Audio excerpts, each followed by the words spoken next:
Graça e paz, meus queridos irmãos, tudo bem com vocês? Bora para mais uma live de leitura bíblica.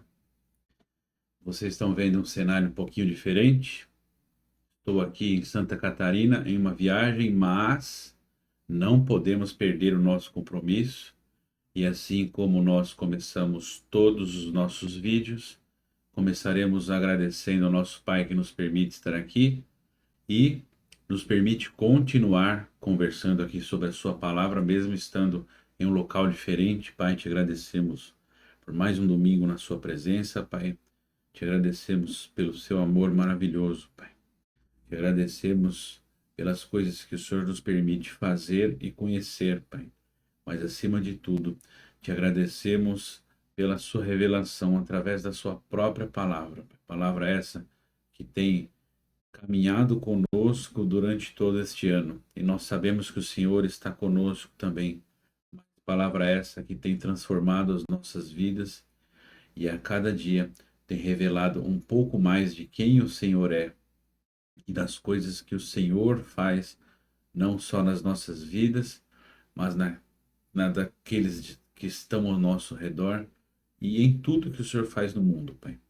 Aos nossos olhos parece que está tudo fora de lugar, mas ao ler a sua palavra e entender o seu plano, nós vemos uma história sendo descortinada diante de nós. E nós vemos que tudo segue a sua devida ordem, apesar de para nós parecer que não está correto. Mas nós estamos entendendo que tudo segue a sua devida ordem.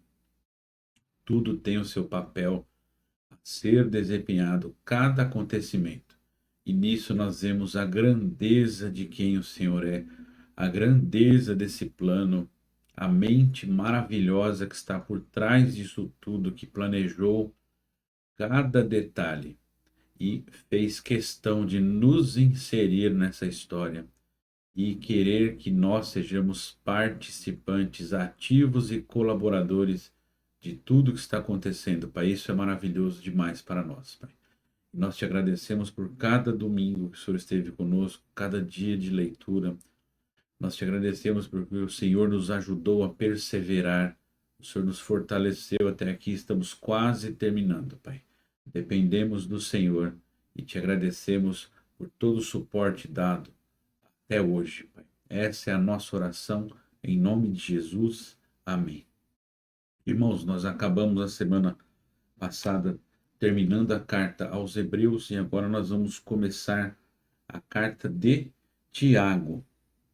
E a carta de Tiago, assim como todas as outras cartas, começa com uma abertura, né? Então, Tiago, capítulo 1, versículo 1, tem a abertura da carta, né? O autor se intitula, ele assume a autoria da carta aqui, e ele explica para quem é esta carta. O livro de Tiago ele tem algumas subdivisões, e a primeira subdivisão aqui são os temas principais, que eles estão aqui no capítulo 1. E esses temas principais são versículos 2 a 4, são as provações levam à perseverança. Então, o que Tiago está nos ensinando aqui, nos apontando? Que as provações, elas contribuem com a nossa perseverança. São, na verdade, as provações que nos levam a perseverar. Ninguém tem necessidade de perseverar quando tudo está tranquilo. Vamos usar o exemplo de um mar calmo. Ninguém precisa ter fé no fim da viagem com um mar calmo.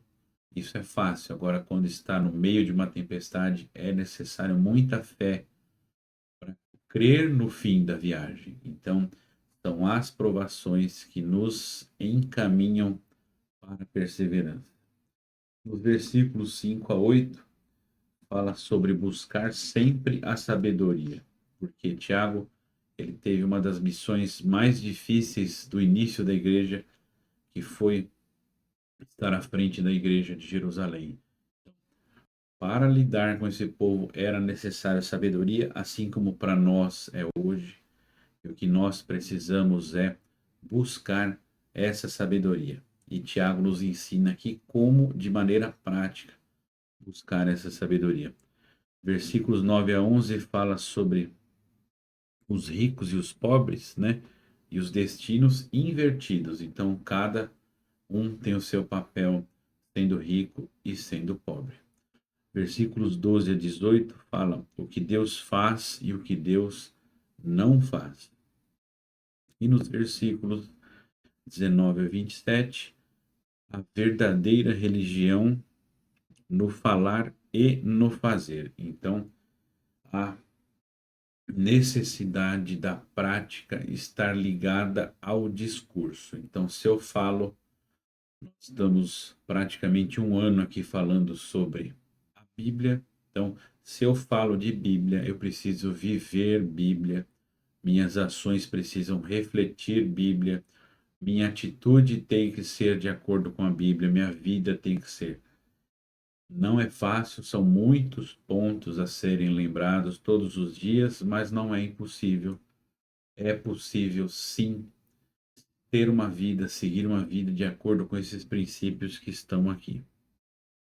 A segunda subdivisão do livro de Tiago, ele vai nos dar um aprofundamento nesses temas e ela está no capítulo 2, e no capítulo 2, versículos 1 a 13, vai falar sobre os ricos e pobres na comunidade. Então, ele dá uma expandida nesse conceito que ele apresentou aqui no primeiro capítulo, e nós vamos ler o versículo 13. O julgamento será sem misericórdia para quem tiver agido sem misericórdia. Então, olha só que palavra dura. O julgamento de Deus será sem misericórdia se você não agiu com misericórdia na sua vida. Então, isso tem que causar temor em você. Isso precisa te despertar para que você reveja suas ações. Nós temos um campo muito vasto hoje para agir com misericórdia na vida das pessoas, porque parece que cada ano que passa a maldade se acentua, mas no meio dessa maldade toda nós podemos buscar agir com misericórdia. Então, Jesus fez isso para as pessoas que o prenderam, o espancaram e o mataram. Então, nós podemos buscar fazer isso também. Versículos 14 a 26 do capítulo 2 vai falar sobre agir e falar de forma coerente. Então, ele expande aquele conceito do capítulo 1 também.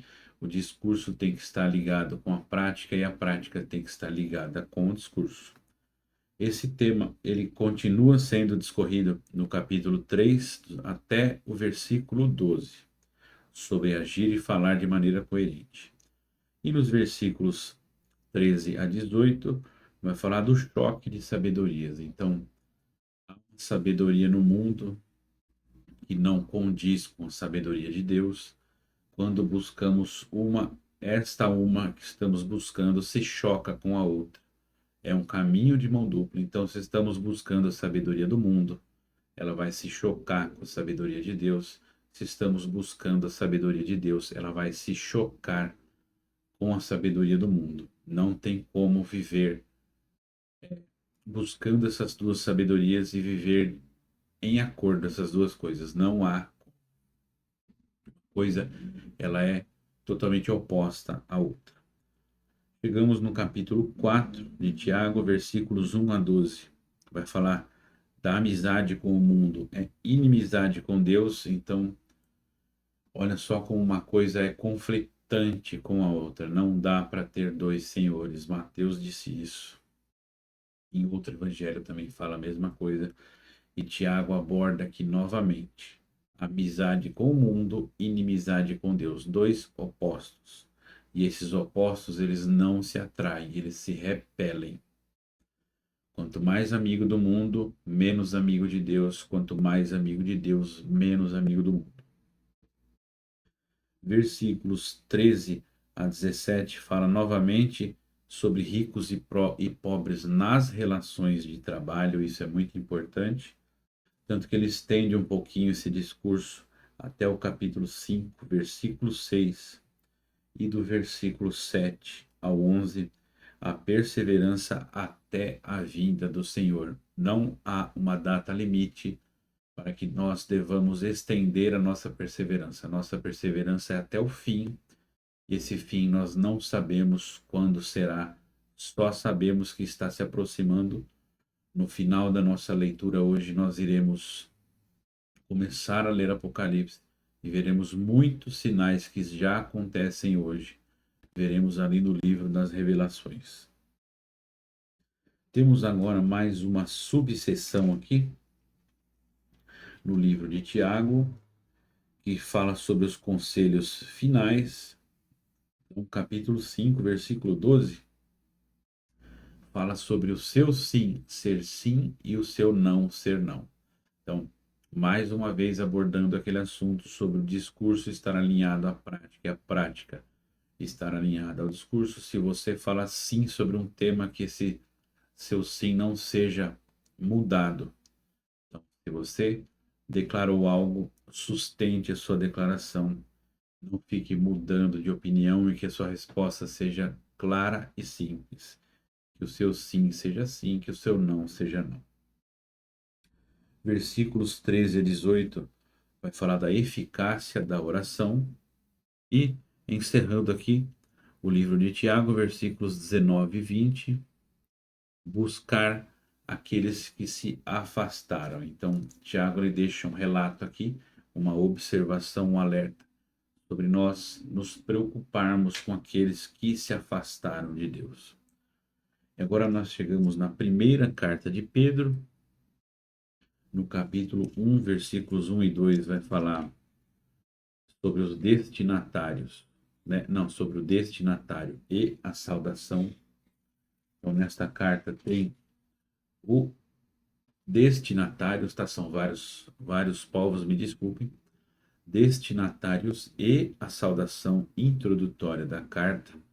Versículos 3 a 9 vai falar de uma esperança viva, né? Essa esperança viva deve mover a nossa vida. Versículos 10 a 12, as profecias apontam para o Cristo e para a salvação. Então, tudo o que Pedro viu e viveu, ele sintetizou aqui sobre tudo apontar para Cristo e para a salvação. Tudo o que Cristo fez foi para nossa salvação e tudo aponta para Cristo. Todas as profecias apontam para Cristo. Versículos 13 a 21 vai falar da libertação para uma nova vida. Então essa vida ela tem um destino e você foi liberto para que você possa buscar este destino. Versículos 22 a 25, da acolhida da palavra ao amor fraternal. Então, de o quanto nosso coração está aberto para acolher essa palavra e do quanto nosso coração está disposto a derramar desta palavra na vida de outras pessoas. Quanto nós estamos dispostos a amar a Deus, acolhendo a sua palavra e derramar esse amor na vida das outras pessoas. Capítulo 2, versículos 1 a 10, a dignidade do povo de Deus, como o povo de Deus deve viver, como buscar esta vida. Versículos 11 e 12, testemunho em meio às adversidades, não importam quais adversidades você viva, isto é material de testemunho para outras pessoas. Pode ter certeza que qualquer situação que você passar e entendê-la diante de Deus, isso serve de testemunho para mais pessoas do que você pode imaginar. Versículos 13 a 17, diante dos poderes, o que Pedro está falando aqui é diante de autoridades, como se comportar. Versículos 18 a 25 vai falar da dor dos escravos e da dor de Cristo. Cristo sente a dor das pessoas que são subjugadas, que são escravizadas. Então, Deus se compadece deles também. Capítulo 3, versículos 1 a 7. Mulheres e maridos na família cristã. Qual é o papel de cada um aqui? Versículos 8 a 12. Uma nova prática. Então, Pedro, ele derrama o seu aprendizado de vida aqui na sua carta. Versículos 13 a 17. esperança apesar do mal. E nós vamos ler aqui o versículo 17 do capítulo 3 de 1 Pedro. Vamos lá. Se for da vontade de Deus, é melhor sofrer por fazer o bem do que por fazer o mal. Então, o sofrimento ele é abordado de uma maneira especial no livro de Hebreus, como nós vimos na semana passada, e Pedro está colocando mais uma camada aqui. É melhor que você sofra porque fez o bem do que sofrer porque fez o mal. Às vezes parece contrário, né? Parece ser uma ideia oposta à outra, né? Como que eu estou fazendo bem e sofrendo? Mas o sofrimento que está sendo dito aqui, ele é diferente do sofrimento que o mundo prega e o mundo fala para que você fuja do sofrimento. E a Bíblia está falando aqui que se for da vontade de Deus que você sofra, eu estou fazendo um acréscimo aqui no texto para uma nova interpretação aqui, mas são palavras minhas, tá? Não está escrito. Eu vou ler o texto escrito novamente aqui. Se for da vontade de Deus, é melhor sofrer por fazer o bem do que por fazer o mal. Vamos parafrasear. Se é da vontade de Deus que você sofra, é melhor que esse sofrimento ocorra por algo que você fez corretamente. Sim, sofremos por fazer as coisas certas. Jesus fez tudo certo e sofreu por isso. Então nós sofreremos também, porque somos considerados dignos de padecer das mesmas coisas das quais Cristo padeceu.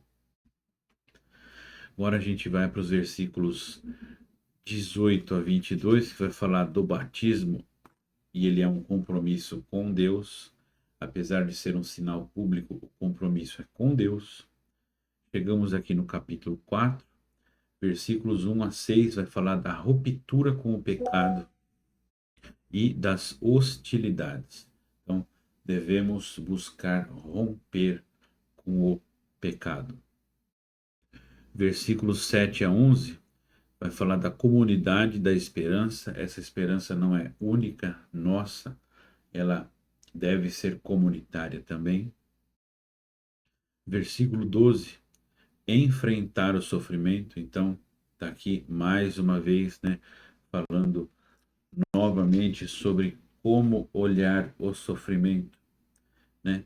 Versículos 12 a 19, nós vamos ler o 19 aqui, que diz assim, ó, portanto, aqueles que sofrem segundo a vontade de Deus, continuem fazendo o bem e confiem suas vidas ao Criador.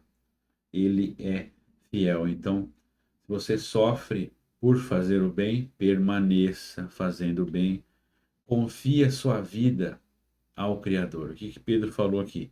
Ele sabia que ele iria morrer um dia por causa disso.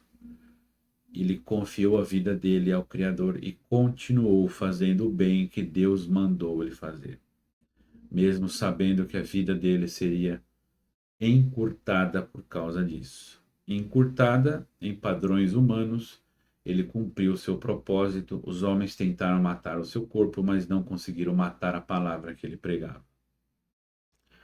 Capítulo 5, para acabar aqui a primeira carta de Pedro, versículos 1 a 4, ministério dos anciãos, como cuidar também dos anciãos, como eles devem se comportar. Versículos 5 a 11, fé e esperança. E para concluir, ele conclui sem fazer uma colocação repetitiva aqui, versículos 12 a 14, conclusão e saudações finais.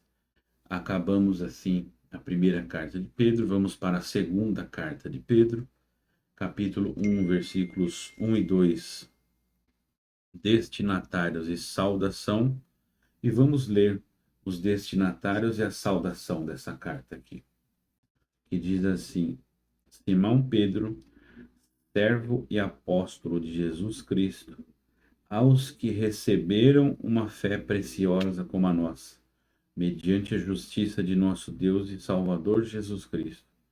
Que a graça e a paz sejam abundantes em vocês pelo conhecimento de Deus e de Jesus, o nosso Senhor.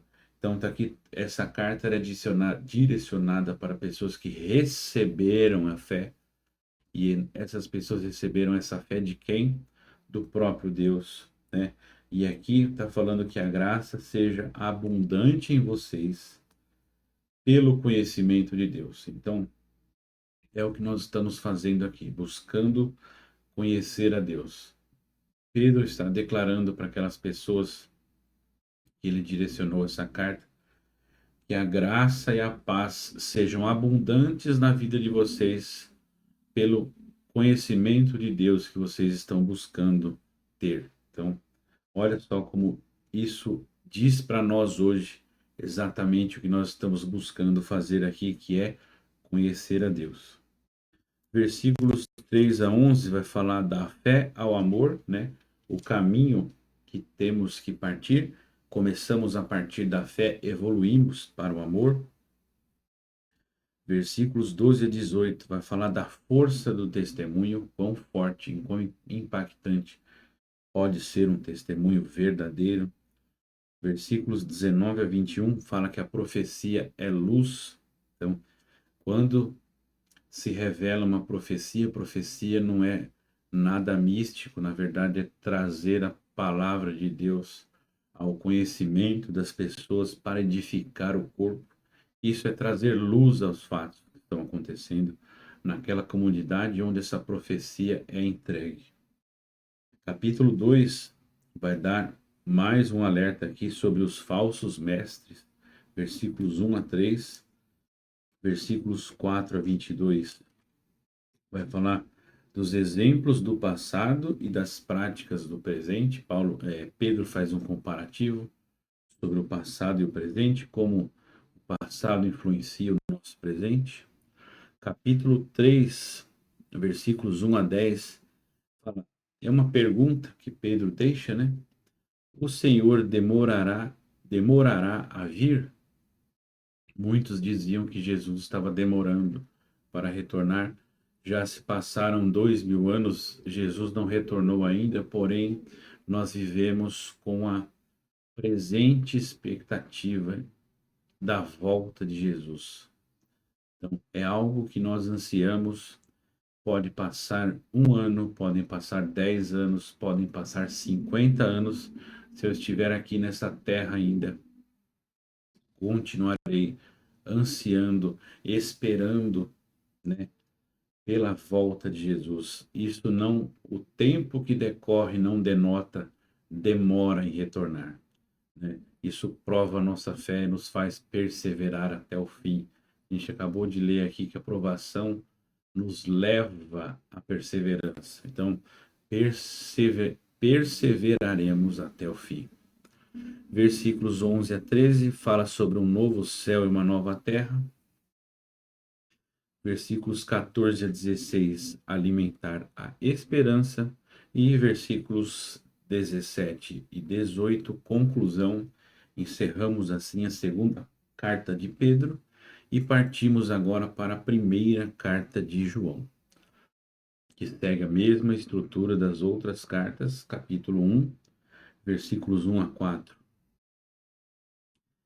Na verdade, a introdução aqui da primeira carta de João, ela é um pouquinho diferente. Ela aborda sobre viver em comunhão, né? Está lá nos versículos 1 a 4. E há uma subseção aqui, uma subdivisão nesta primeira carta de João, que fala que a verdadeira comunhão com Deus e com o seu Filho. Então, esta primeira sessão, ela aborda esse assunto. Então, João, ele começa falando dessa relação, que devemos buscar ter comunhão com Deus e com o seu Filho. E nos versículos 5 a 10, fala que Deus é luz e perdão. Isso continua no capítulo 2, versículos 1 e 2. Nos versículos 3 a 11, fala que conhecer a Deus é guardar os seus mandamentos. Então, a vida na eternidade é conhecer a Deus, e conhecer a Deus é guardar os seus mandamentos. Versículos 12 a 17, fazer sempre a escolha certa. Isso que devemos buscar diante desse conhecimento de Deus, em obedecendo a sua palavra, isso nos direciona a saber fazer a escolha certa. Versículos 18 a 28 fala sobre atenção e confiança diante dos anticristos. Nas últimas cartas da Bíblia há muitos relatos e muitos alertas sobre falsos mestres. E aqui há um apontamento mais direto ainda, falando sobre a ação do anticristo através de pessoas que são chamadas de anticristos. Então, é no plural aqui, não traz um número específico, mas todo aquele que não crê no Filho é tido como um agente do anticristo aqui. Isso é um grande alerta para nós. Aí encerra aquela primeira subseção. Agora inicia-se uma segunda subseção, né, uma segunda subdivisão, que fala viver como o Filho de Deus é praticar a sua justiça. Deus é justo, sabemos disso. Então, se somos filhos de Deus, devemos ser justos nas nossas ações, né? E exercer não a nossa justiça, mas a justiça de Deus. Isso inicia-se no versículo 29 do capítulo 2, que fala: filhos de Deus praticam a justiça, e este tema ele é desenvolvido também no capítulo 3 até o versículo 10. Nos versículos 11 a 17 vai falar sobre a prática do amor não ser opcional, é uma ordem. E olha só o exemplo que João usa aqui para falar de uma pessoa que não ama. Vamos ler o versículo 12. Não façam como Caim, que pertencia ao maligno e assassinou seu irmão. E por que o assassinou? Suas obras eram más e as do seu irmão eram justas. Então, na verdade, Caim não amava a Deus, ele amava o que ele entregava para Deus. E chegou alguém com uma oferta melhor que agradou a Deus, ele se enfureceu e matou o próprio irmão.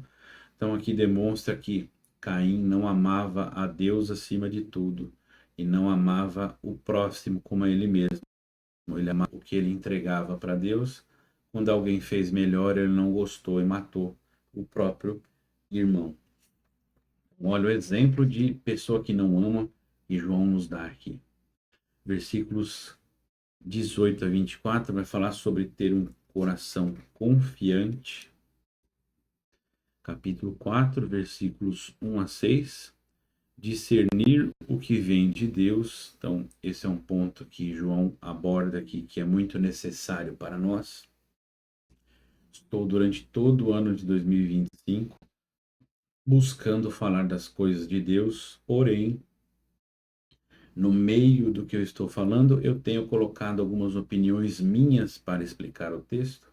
Eu busco deixar ressaltado aqui quando eu faço isso, que é uma opinião minha, um entendimento que eu tive. Às vezes eu falo que é do Espírito Santo, mas às vezes pode não ser. Eu posso estar fazendo um acréscimo aqui, uma interpretação não dada pelo Espírito Santo. E aí o que vocês precisam fazer? Discernir se isso que eu estou falando vem de Deus. Não é só porque eu disse que esse entendimento veio do Espírito Santo que vocês devem confiar cegamente. Não. Vocês devem buscar ter discernimento. E agora encerra-se a segunda subdivisão, né, deste livro, e começa-se uma terceira subdivisão que fala sobre amar e crer. E aqui no versículo, dos versículos 7 a 21 do capítulo 4 de 1 João, fala que amar o irmão é uma condição para amar a Deus. Então, os mandamentos se entrelaçam. Amar a Deus sobre todas as coisas e amar ao próximo como a ti mesmo. Então, para eu amar meu irmão, é uma condição para que eu ame a Deus. E se eu amando a Deus, é uma condição para que eu ame o meu irmão. Capítulo 5 para encerrar esta primeira carta de João, versículos 1 a 12. Olha só como João é enfático. Quem tem o Filho nasceu de Deus e vence o mundo. Então ele é bem direto. Versículos 13 a 21 vai falar sobre a certeza principal, o que João tem em mais alta estima, que ele deixa registrado para nós na sua carta. Agora nós vamos para a segunda carta de João, que ela tem um capítulo só apenas, versículos 1 a 3, destinatário saudação, versículos 4 a 6, o essencial é caminhar no amor. Então o amor não é uma obra morta, é uma obra viva, ela gera ação, nós temos que nos movimentar nisso.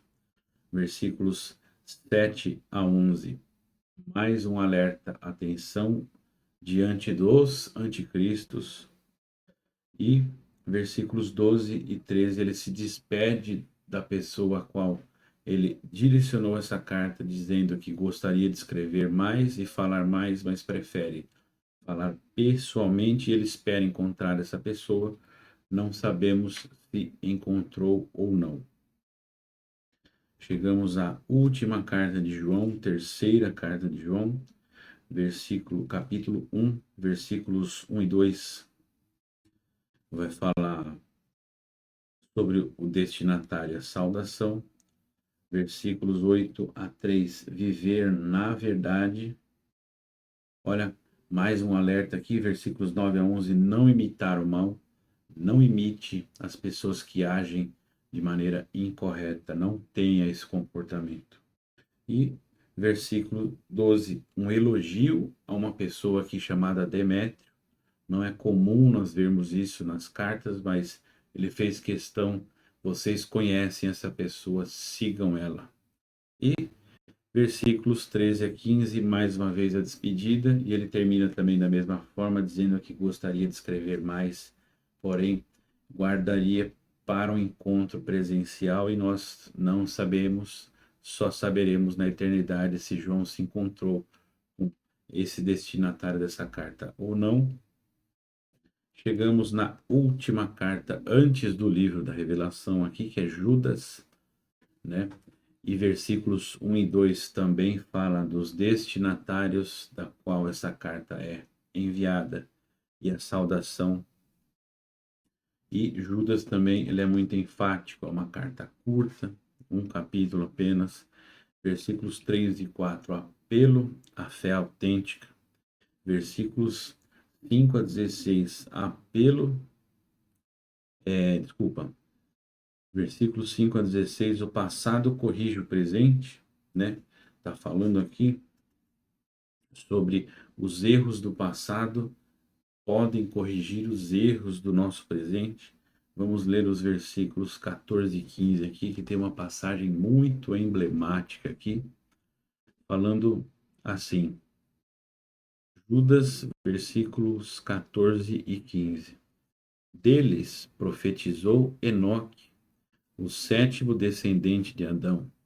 Eis que está chegando o Senhor com suas miríades de santos para julgar a todos, para provar a culpa de todos os ímpios, para provar a culpa de todos os ímpios por todas as impiedades que cometeram, por todas as palavras duras que os ímpios pecadores pronunciaram contra ele.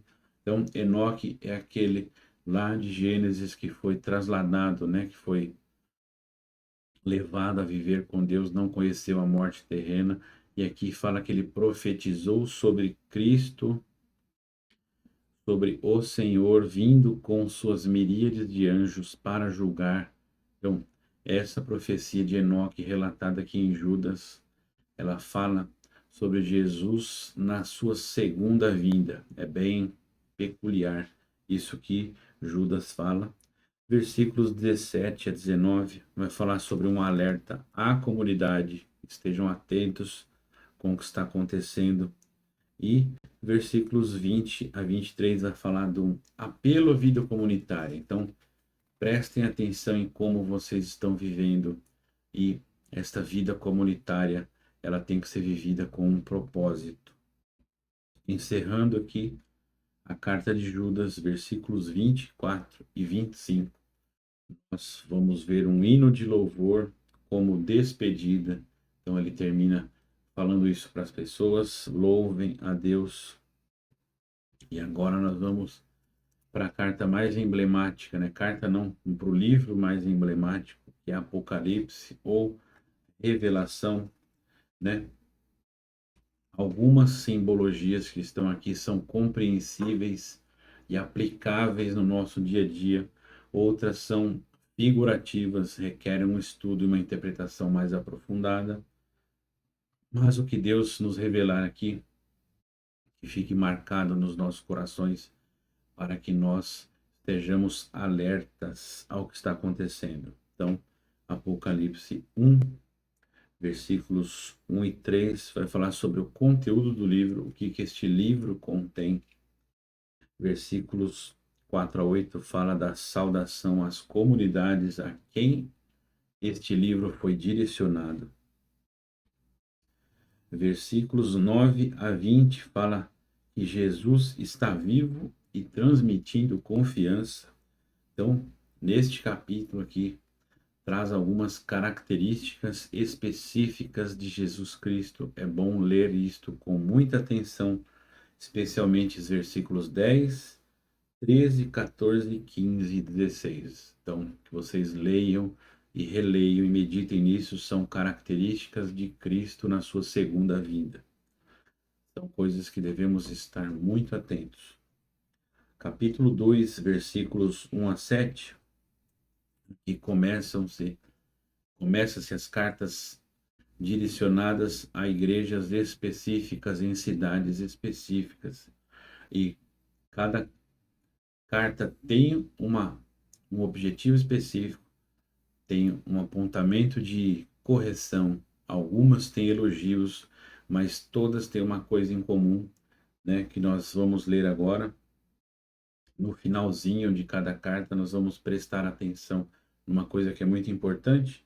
Então, nos versículos 1 a 7 do capítulo 2 de Apocalipse, vai falar sobre a carta à igreja de Éfeso e qual que era a principal coisa que Éfeso deveria fazer é converter-se. E como este trecho termina: quem tem ouvidos, ouça o que o Espírito diz à igreja. Então, vamos deixar em suspenso aqui para quando nós lermos a última, que vai ser só na semana que vem, nós vamos falar o porquê disso tudo aqui, sempre terminar da mesma forma: quem tem ouvidos, ouça. Capítulo 2 de Apocalipse, versículos 8 a 11, vai falar a igreja de Esmirna e qual é a direção para a igreja de Esmirna? Não ter medo. Versículos 12 a 17 é a igreja de Pérgamo. E o que a igreja de Pérgamo deveria fazer? Arrepender-se. E encerrando a nossa leitura de hoje, versículos 18 a 29, a igreja de Tiatira. E o que a igreja de Tiatira tinha que fazer? Guardar o que tem. Então, todos os trechos daqui direcionados às igrejas, ele termina com esta frase: quem tem ouvidos, ouça o que o Espírito diz à igreja, né? Então, não vou deixar vocês no suspense total até a semana que vem, mas o que me chamou a atenção aqui é essas cartas são direcionadas a essas igrejas e este aviso é repetido várias vezes. Quem tem ouvidos, ouça o que o Espírito diz às igrejas. Então, pode ser que essas igrejas estavam deixando o discernimento de lado. Por isso que precisaram de uma correção, de uma reorganização de rota. Então, quem tem ouvidos, ouça. Então, se você está aqui ouvindo isso, busque realinhar a sua rota com a rota de Deus. Nós ficamos por aqui e agradecemos ao nosso Pai por mais um domingo de leitura. O próximo domingo vai ser o domingo de encerramento da leitura deste ano. Nós só temos que te agradecer, Pai, porque o Senhor esteve conosco esse tempo todo, abrindo nossa mente, abrindo nosso coração, para receber a sua palavra, entendê-la e ser transformados por ela, Pai. Só temos que te agradecer, só temos que te agradecer, Pai. Quantas coisas maravilhosas o Senhor nos disse durante este ano, o quanto aprendemos, Pai, o quanto te conhecemos mais. Para nós, esse quanto, ele é muito, mas sabemos que para o Senhor é muito pouco. Não chegamos nem perto de arranhar a realidade de quem o Senhor é. Passaremos a eternidade inteira te estudando, Pai, te conhecendo, e não chegaremos ao fim, porque o Senhor é eterno e infinito. Mas te agradecemos por essa caminhada, por essa jornada durante todo este ano até aqui, Pai. Muito obrigado. Continue conosco, nos direcionando, nos guiando e falando conosco através da sua palavra, Pai. Em nome de Jesus. Amém. Galera, tenham um ótimo domingo. Fiquem com Deus e até domingo que vem, na nossa última leitura do ano de 2025. Fiquem com Deus.